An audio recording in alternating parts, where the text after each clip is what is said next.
ин намунаи автобусҳо дастоварди замони соҳибистиқлолии тоҷикистон аст, чунки ин ҳама бевосита дар ҷумҳурии тоҷикистон истеҳсол шудааст. соли 2018 агар ин навъи автобусҳоро мо аз ҷумҳурии Туркия вориди кишвар мекардем, дар соли 2019 тавонистем ки истеҳсоли пурраи автобусҳои ҷавобгӯ ба стандарти ҷаҳонии Евро 5-ро аз сифр то нуқтаи ниҳоӣ дар Душанбе бароҳ монем. Шукронаи президенти ҷумҳурии Тоҷикистон ки моро ба ин рӯзҳо овард, мо ин рӯзҳои хушбахтиро дидем. ин як ҷашни истиқлолият аст. ҳиссиёти хуб фаро гирифт ки онро албатта ки баён кардан наметавонем.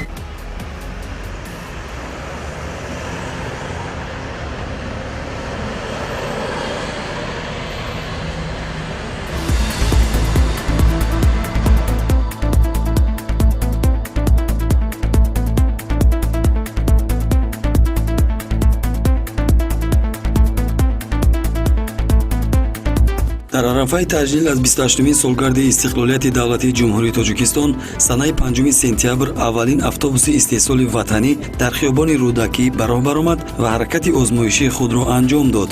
санҷиши ҳаракати аввалин автобуси истеҳсоли Тоҷикистон дар ҳузури ҳайати эҷодӣ аз муассисаи давлатии телевизиони Душанбе ва кормандони масъули ҷамъияти дорои масъулияташ маҳдуди Akia Avesto Automotive Industry сурат гирифт. мо аз мусофирон пурсон шудем ки автобусҳои истеҳсоли ватаниро чӣ гуна қабул карданд.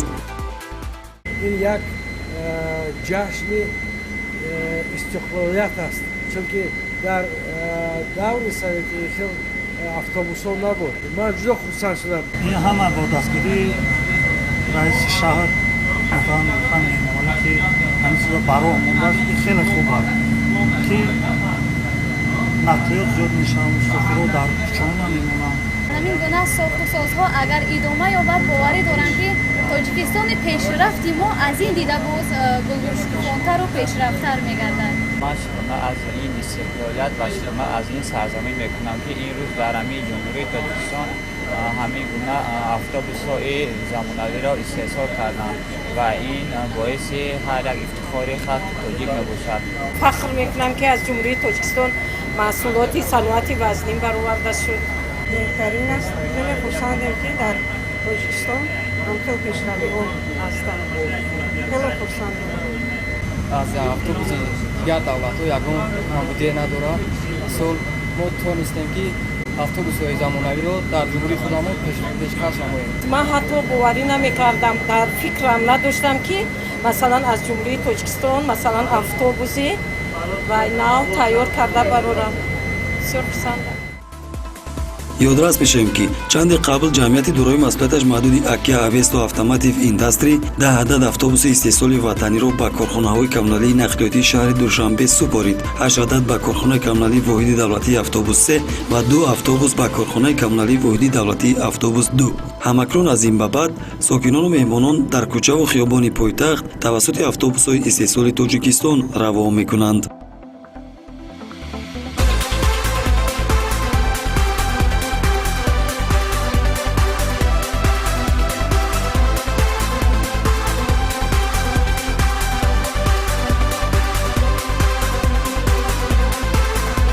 дар натиҷаи азму талошҳои мунтазами президенти кишвар муҳтарам Эмомалӣ Раҳмон ва тадриҷан татбиқ гардидани иқдомҳои созанда ҷиҳати рушди соҳаи саноат дар солҳои соҳибистиқлолӣ тавассути ҷалби сармоягузории дохиливу хориҷӣ як қатор корхонаҳои азими истеҳсолию саноатӣ ба фаъолият оғоз карданд. ҷамъияти дорои масъулияташ маҳдуди Akia Avesto Automotive Industry аз ҷумлаи корхонаҳои азими истеҳсолӣ дар пойтахти мамлакат шаҳри Душанбе мебошад ки санаи 19 марти соли 2019 асосгузори сулҳу ваҳдати миллӣ пешвои миллат президенти ҷумҳурии Тоҷикистон муҳтарам Эмомалӣ Раҳмон бо раиси шаҳри Душанбе Рустами Эмомалӣ ба фаъолияти он оғози расмӣ бахшиданд. корхона ҳамчун ширкати муштарак аз ҷониби ҷамъияти дорои масъулияташ маҳдуди Avesto гурӯҳ ва ширкати тиҷоратии туркӣ Улашим таъсис ёфта, фаъолияти он баҳри расидан ба ҳадафи миллӣ эълон гардида дар самти саноатикунонии кишвар роҳандозӣ гардид.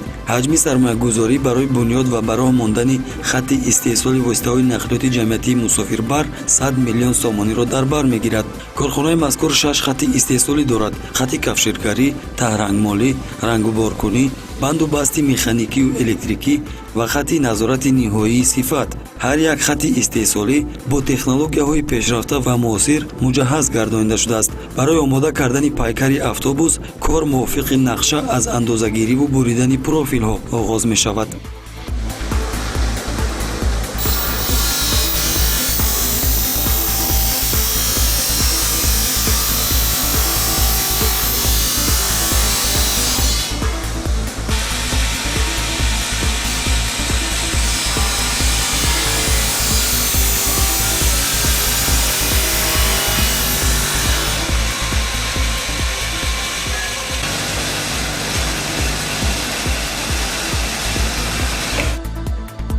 маҳсулоте ки дар истеҳсоли автобусҳои тамғаи акия дар ҷумҳурии тоҷикистон истифода мегардад мутобиқ ба стандартҳои имрӯзаи соҳаи мошинсозӣ мебошад.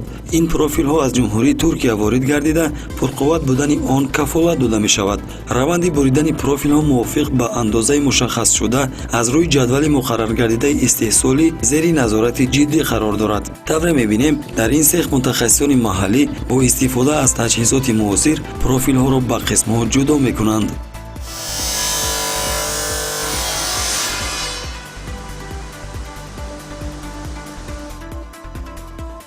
таҳкурсии автобус аз профилҳои пурқувват иборат аст ки чунин шакл гирифтани пайкари автобус танҳо баъд аз анҷом додани корҳои кафширгарӣ муяссар мегардад. корҳои кафширгарӣ баъд аз анҷом доданашон дигар андоза гирифта намешавад. аз ин рӯ санҷиши андозагирии профил ҳангоми корҳои кафширгарӣ дар истеҳсоли автобусҳои ватанӣ хеле муҳим мебошад.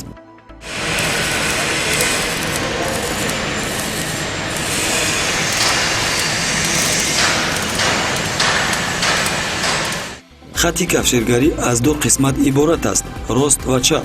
қисмҳои пуркунандаи поён, боло, бар ва пешу ақиби пайкари автобус бо истифода аз профил ва корҳои кафширгарӣ омода карда мешавад.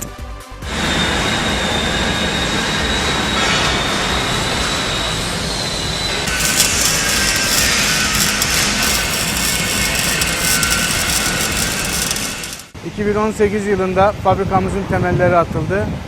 Bir yıl sonra барои бунёди ин корхона санги асос ҳанӯз соли 2018 гузошта шуда буд. баъд аз як сол моҳи марти соли 2019 аз тарафи ҷаноби олӣ муҳтарам Эмомалӣ Раҳмон ширкат расман ифтитоҳ гардид. мақсад аз ифтитоҳи корхона саҳм гузоштан ба раванди саноатикунонии ҷумҳурии Тоҷикистон мебошад. аз 19 марти соли равон то инҷониб 50 адад пайкари автобус аз хати кафширгарӣ бароварда шуд. истеҳсолот бо як суръати баланд пешрафта истодааст. 145 нафар мутахассисони маҳаллӣ дар корхона бо истифода аз технологияи муосир фаъолият доранд. корхонаи мо дар асоси фармоиши мақомоти иҷроии ҳокимияти давлатии шаҳри Душанбе то охири соли равон истеҳсоли 100 адад автобусро ба нақша гирифтааст. мо мехоҳем автобусҳоямонро ба кишварҳои ҳамсоя содирот намоем. Tacikistan sanayisinde ne kadar hızlı bir ilerlemenin olduğunu hep birlikte göreceğiz.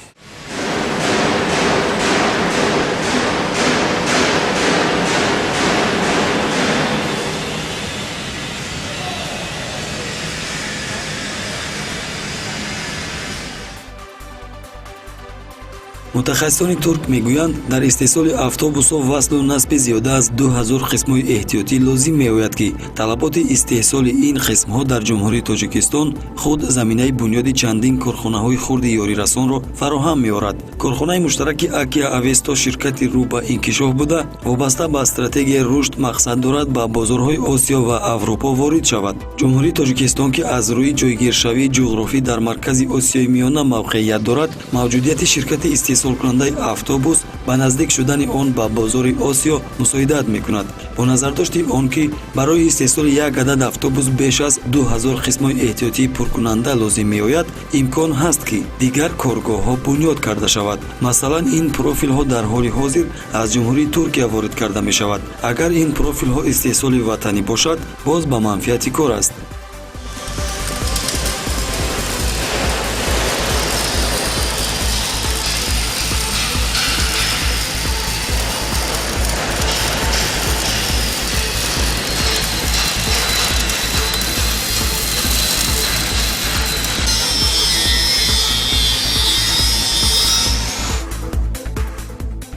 дар хатти истеҳсоли таҳрангмолӣ ва рӯйпӯшкунӣ корҳои ҳамворгардонӣ қабл аз ранг кардан, тозакорӣ, андоза гирифтану насб кардани қисмҳои алоҳидаи зер, паҳлӯ ва болои автобус ҷараён мегирад. мувофиқи иттилои мавҷуда, истеҳсоли автобусҳои тамғаи Акия дар ҷамъияти дорои масъулияташ маҳдуди Акия Avesto Automotive Industry бо маҳорати баланди касбӣ ба роҳ монда шудааст. мутахассисони маҳаллӣ дар муддати беш аз 1 сол малакаи касбии худро баланд бардошта, тамоми нозукии раванди истеҳсолотро омӯхтанд. дар корхона диққати аввалин дараҷа ба сифати маҳсулоти истеҳсол гардида зоҳир гардида, корхона аз рӯи стандартҳои эътироф гардидаи ҷаҳонӣ фаъолияти худро роҳандозӣ кардааст. мутахассисони маҳаллӣ имрӯз мустақиман идораи хатти истеҳсолиро амалӣ месозанд.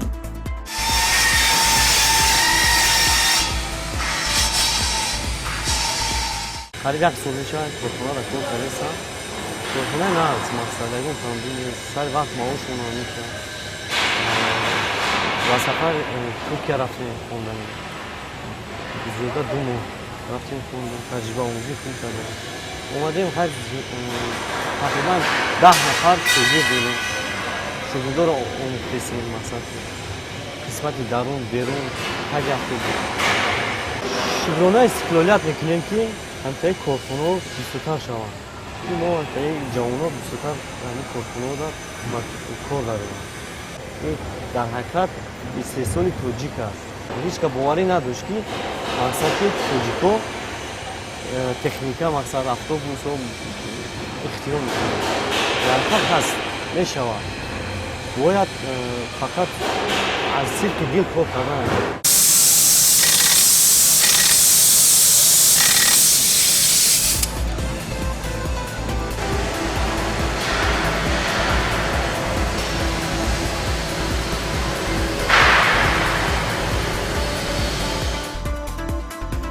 дар ин равоқхона пайкари автобусҳои ватанӣ ранг карда мешавад.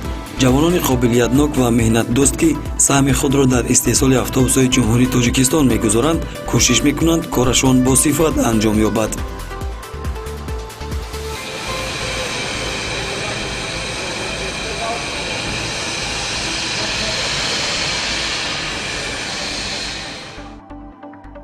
дар хатти сеюми ширкати Акия Avesto бандобасти 65% қисмҳои автобус дар 8 минтақаи васлгарӣ анҷом дода мешавад. мутахассисони маҳаллӣ дар ин қисмат корро аз ҷойгузории ноқилҳои барқӣ оғоз карда, бо насби муҳаррик, меҳвар, чарх ва шишаҳо ба охир мерасонанд. ҳар қисмати кор дар истеҳсоли пурра ва васлу насби таҷҳизот ва қисмҳои эҳтиётии автобусҳои Акия баъд аз анҷом ёфтан аз ҷониби мутахассисон мавриди санҷиш қарор дода мешавад. тавре иттилоъ додем, барои пурра истеҳсол кардани як автобус насби беш аз 2000 қисмҳои эҳтиётӣ ба пайкараи он лозим меояд ки ҳамин миқдор таҷҳизоту технология ва қисмҳо дар айни замон аз ҷумҳурии Туркия ворид карда мешавад. автобусҳои Акия мутобиқ ба меъёрҳои стандарти байналмилалии Евро 5 буда, дорои муҳаррики ширкати бонуфузи Mercedes-Benz мебошад. илова бар ин, тамоми қисмҳои эҳтиётии он истеҳсоли ширкатҳои номдори аврупоӣ ва туркӣ мебошад.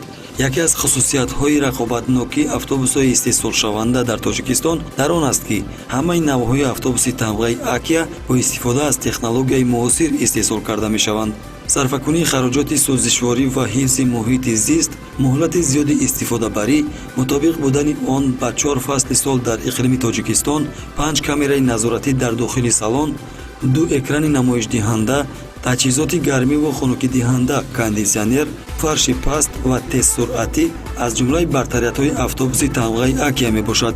ин автобусҳо барои равои тамоми қишри ҷомеа ва ғунҷоиши 98 мусофир пешбинӣ шуда, вазни умумӣ 18 тонна ва дарозии он 12 метрро ташкил медиҳад.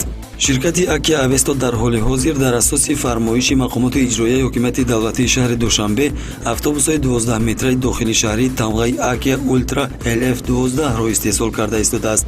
вале тибқи нақшаи истеҳсолот, ширкат имкон дорад дар сурати фармоиш 5 намуди воситаи нақлиёти ҷамъиятии мусофирбарро истеҳсол намояд. ҳатто ҷамъияти дорои маслиҳаташ маҳдуди Акия Avesto Automotive Industry метавонад автобуси дуошёна истеҳсол намояд ки намунаи аввали он дар ҳар вақти муносиб барои барои анҷом додани сафари тамошои мавзеъҳои дилфиреби душанбешаҳр ба сайёҳону меҳмонон истифода бурда мешавад. чанде қабл автобуси дуошёна сайёҳону меҳмононро ба маконҳои фарҳангиву таърихии пойтахт интиқол дода ба зебоии шаҳр ҳусни дигар бахшиду ба рушди соҳаи сайёҳӣ мусоидат намуд. дар ин замина ёдрас мекунем ки шоми 15 августи соли равон гаштугузори мансур ҷаъфарӣ сарояндаи маъруфи эронӣ дар пойтахти кишварамон ки ҷиҳати иштирок дар дуюмин фестивали тобистонаи душанбе 2019 ба ҷумҳурии тоҷикистон ташриф овард, тавассути аввалин автобуси дуошёнаи акия сурат гирифт. дар ин нуқта таъкид менамоем ки дар сурати қабули фармоиш ширкати муштараки акия авесто метавонад чунин автобусҳои дуошёнаро истеҳсол намояд. корхонаи мазкур дар ҳудуди осиёи марказӣ қиёс надорад. дар корхона ба ҳисоби умумӣ зиёда аз 200 нафар ҷавонони лайҳақадманд бо ҷои кори доимӣ таъмин буда бо либоси махсуси корӣ ва хӯроки гарму маоши хуб таъминанд. ҷамъияти дорои маҳсулоташ маҳдуди акия авесто автомотив индастри дар муддати кӯтоҳи фаъолияти худ тавонист автобусҳои мутобиқ ба стандартҳои ҷаҳониро истеҳсол намояд. автобусҳои акия муаррифгари ҷумҳурии тоҷикистон дар арсаи байналмилалӣ буда содироти минбаъдаи он метавонад манфиати хуби иқтисодӣ оварад. фаъолияти корхона ба амалигардии барномаи давлатии мусоидат ба содирот ва воридот ивазкунии ҷумҳурии тоҷикистон барои солҳои 2016-2020 мусоидат хоҳад кард. ҳукумати мамлакат мақсад гузоштааст ки тавассути таъсиси корхонаҳои нави саноатӣ коркарди ҳарчи бештари ашёи хоми ватаниро ба роҳ монда ба ин васила ҷумҳурии тоҷикистонро аз кишвари аграриву саноатӣ ба мамлакати саноативу аграрӣ ва содироткунандаи маҳсулоти тайёр табдил диҳад. хотиррасон мекунем ки рӯзҳои 25-27 июни соли 2019 аввалин маротиба дар осиёи марказӣ дар ҷумҳурии қазоқистон намоишгоҳ таҳти унвони Bus World яъне дунёи автобусҳо доир гардид. дар намоишгоҳи мазкур ҷумҳурии тоҷикистон аввалин маротиба автобусҳои истеҳсолкардаи худро муаррифӣ намуд. ҷамъияти дорои маҳсулоташ маҳдуди акия авесто автомотив индастри дар ин намоишгоҳ тавонист маҳсулоти саноати вазнини ҷумҳурии тоҷикистонро муаррифӣ кунад. боиси ифтихор аст ки имрӯз мо дар яке аз намоишгоҳи бо нуфузи дунё Bus World яъне дунёи автобусҳо ки дар ҷумҳурии қазоқистон шаҳри алмато баргузор шуда истодааст иштирок карда истодаем. дар ин намоиш мо 2 адад автобуси истеҳсоли ватанӣ яъне истеҳсоли ҷумҳурии тоҷикистонро ба намоиш овардем. инчунин як адад автобуси дуошёна ки аз ҷумҳурии Туркия дар ин ҷо намоиш дода истодаем. яке аз мақсадҳои дар пешгузоштаи мо ин муаррифии маҳсулоти истеҳсоли ҷумҳурии тоҷикистон. дигар аз мақсадҳоимон ин дарёфт кардани мизоҷон ва содирот ба кишварҳои ҳамсоя мебошад. боварӣ комил дорам ки аз ин намоиш мо бо як тасаввуроти хуб ва натиҷаҳои қаноатбахш бармегардем.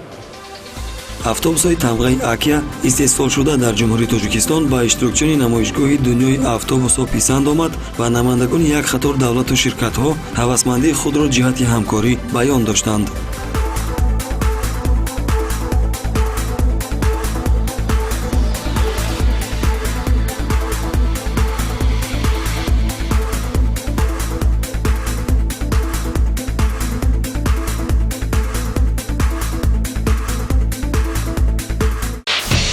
ҳамин тавр кормандони соҳаи нақлиёти шаҳри душанбе 28-умин солгарди истиқлолияти давлатиро бо истеҳсоли автобусҳои ҳамқадам бо замон пешвоз гирифтанд. дар 28-умин солгарди истиқлолият мо тавонистем ки бо истифода аз истеҳсоли автобусҳои ҳамқадам бо замон дар кӯчаву хиёбони шаҳри душанбе равон намоем. ин баракат ва дастоварди истиқлолият аст ва дар таърихи навини тоҷикистон бо ҳарфҳои заррин навишта хоҳад шуд.